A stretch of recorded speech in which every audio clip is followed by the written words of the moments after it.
来关心头一批的黄山雨到位，前2日啦，咱台湾各地头拢有落雨，其中伫中部雨就是落上介济，水库毛病显来增加。水利署是表示，咱全台湾的水库入水量有1600多万吨，其中日月潭甲雾社水库水是加上济。也毋过伫南部的詹文水库、乌山头水库入水量有限，但被可旱是还未解决。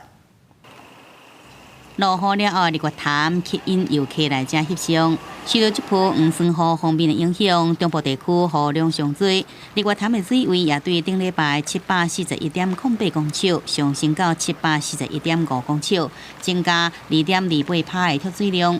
水位恢复的不是很高，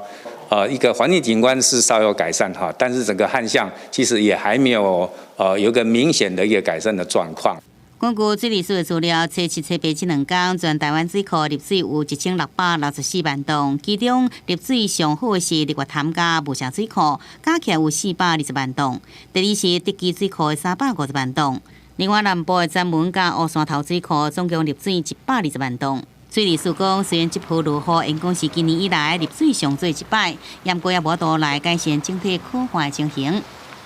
这一波的降雨算是有些微的注意，那我们还是需要有下一波的梅雨，甚至还希望能够有西南气流或是午后雷阵雨。水利署讲，南台湾的雨势是较散散，而且主要落伫平地，主要集水区入水有限，也是无多解决可旱问题。以设备来讲，詹文水库脱水率也是只有6.5趴，南部水情依然是真严重。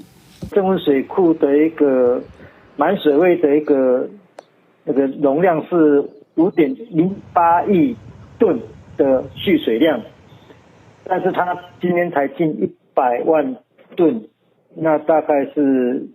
很少的啦。南区水资局讲，这波方面即要结束啊，只好其他下一波方面会用落较侪雨。另外，即阵的抗旱做法也是照常来一平，确保民生用水伫6月底进前供应无问题。记者综合报道。